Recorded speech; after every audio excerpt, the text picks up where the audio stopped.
Bienvenue sur La Base, les 2 minutes pour comprendre un peu plus chaque jour comment améliorer le taux de délivrabilité de vos campagnes emailing.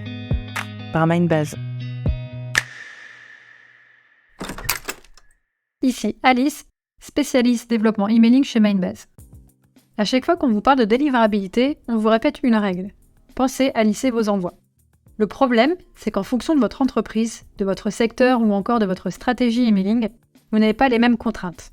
Dans cet épisode, je vous explique comment améliorer votre délivrabilité en maîtrisant votre pression marketing. La pression emailing fait référence à la fréquence et à l'intensité des envois d'email marketing à vos contacts. On la mesure avec le nombre d'emails envoyés sur une période donnée, à un même destinataire ou à une même liste d'abonnés. La pression varie en fonction des différents facteurs, comme la taille de la liste d'abonnés, la nature de l'entreprise, le segment de marché ciblé, les objectifs de la campagne de marketing par email, ainsi que les préférences et les comportements des abonnés.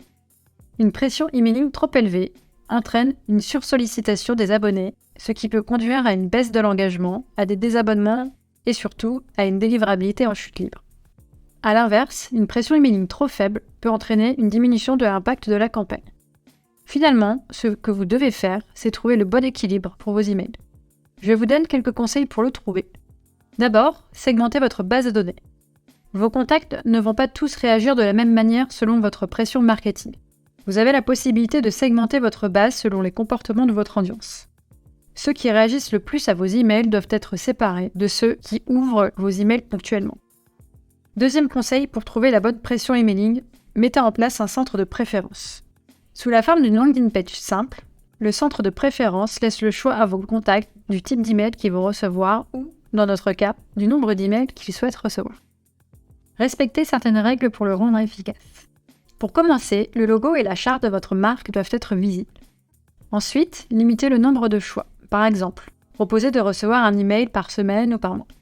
Dernière règle, mettez en place un processus de désabonnement simple. Bien sûr, enregistrez bien les préférences pour ne pas être pénalisé par la suite.